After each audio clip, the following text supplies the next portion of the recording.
warahmatullahi wabarakatuh. Hai para calon bidan yang handal. Perkenalkan, saya Nur Hidayah dari kelompok 2 Prodi D3 Kebidanan, Fakultas Kesehatan Universitas Komarul Huda Badarudin Babu. Nah, untuk para calon bidan wajib mengetahui apa itu pengertian dari USG, laparoskopi, CTG, dan ronsen.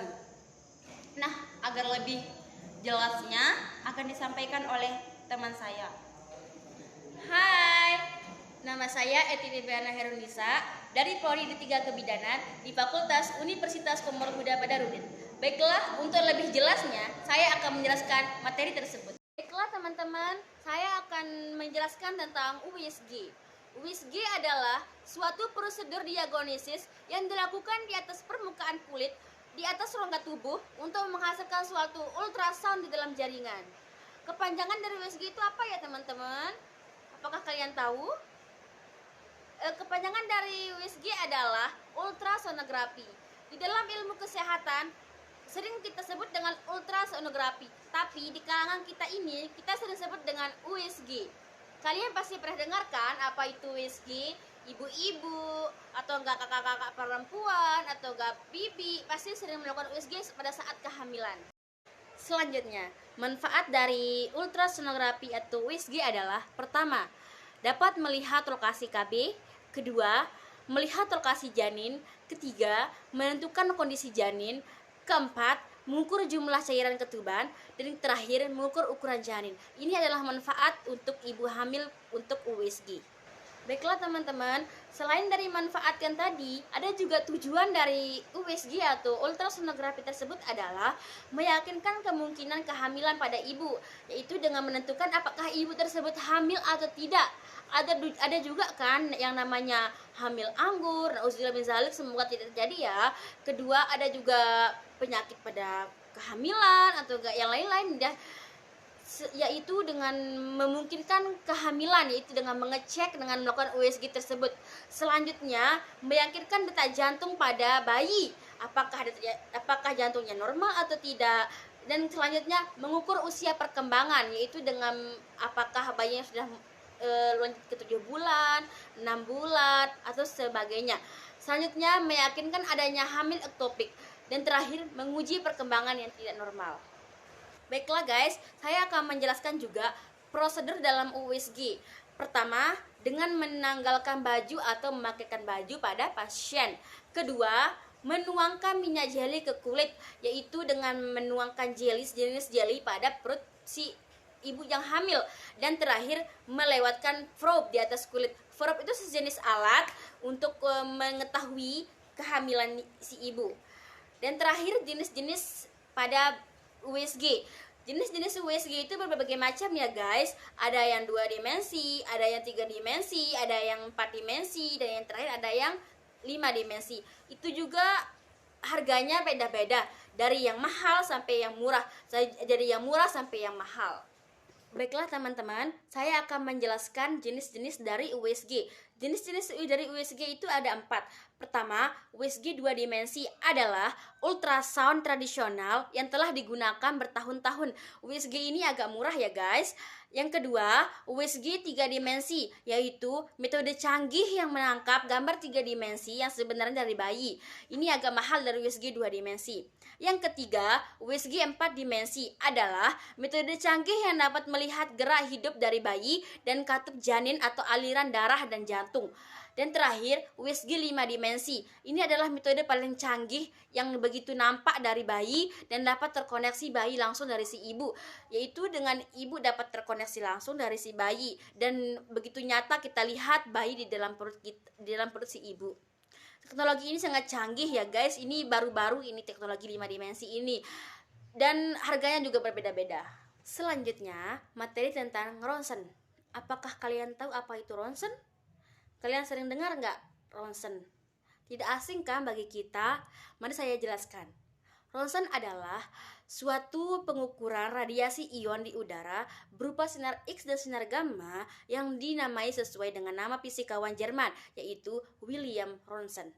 Ada beberapa macam gambar dari ronsen tersebut. Yang ini ya guys, yaitu pertama ronsen dada, yang kedua ronsen pinggul atau tulang belakang, yang ketiga ronsen kepala, dan yang terakhir ronsen gigi atau rahang atas dan rahang bawah. Selanjutnya, manfaat dari ronsen. Manfaat dari ronsen dibagi menjadi dua. Yang pertama, di bidang kesehatan dan juga di bidang industri. Pertama kita jelaskan di bidang kesehatan, yaitu sinar X lembut digunakan untuk mengambil gambar foto yang dikenal sebagai radiograf. Sinar X boleh menembusi badan manusia tetapi diserap oleh bagian yang lebih tepat seperti tulang. Yang kedua, di bidang industri, yaitu mengesankan kecacatan dalam struktur binaan atau bagian dan mesin dan engine. Yang kedua, memeriksa retakan dalam struktur plastik dan getah. Yang ketiga, menyiasat rekahan dalam pipe logam, dinding konkrit dan tekanan tinggi. Selanjutnya, dampak dari ronsen. Dampak dari ronsen adalah pertama, pemusnahan sel-sel dalam tubuh, perubahan struktur genetik suatu sel, penyakit kanker basah, leukemia, kesan-kesan buruk seperti rambut rontok, kulit menjadi merah dan berbisul, keguguran pada perempuan hamil, dan terakhir kuku rapuh. Dan ada juga kelebihan dan kekurangan pada ronsen. Kelebihannya sebagai alat diagnosis atau biasa disebut dengan foto ronsen sebagai alat terapi atau Linux. Dan kekurangannya adalah sifat biasa sinar X bergerak laju dengan lurus, tidak boleh fokus pada kaca atau cermin, dipesong oleh medan magnet sekitar arah tuju yang dilaluinya. Baiklah teman-teman, materi selanjutnya adalah kardiotografi atau sering kita dengar dengan CTG. Sangat asing bagi kita ya, apa itu CTG, apa maksudnya CTG, sangat asing dan jarang banget kita dengar apa itu CTG, beda dengan ronsen dan USG. Baiklah, saya akan menjelaskan apa itu CTG. CTG adalah sebuah alat yang digunakan oleh dokter kandungan untuk memantau denyut jantung dan kontraksi rahim saat bayi berada di dalam kandungan.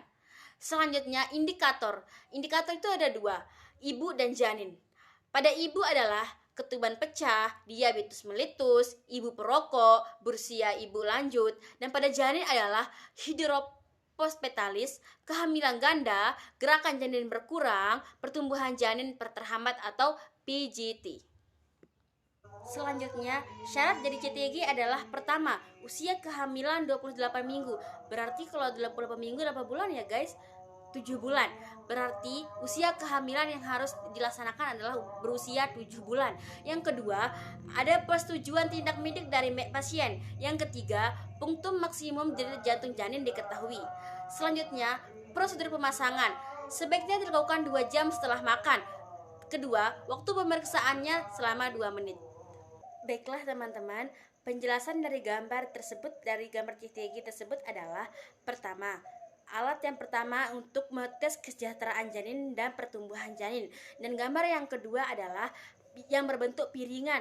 Piringan yang pertama untuk mengetahui denyut jantung janin, dan yang piringan yang lainnya untuk mengukur kekuatan dan kontraksi rahim ibu hamil.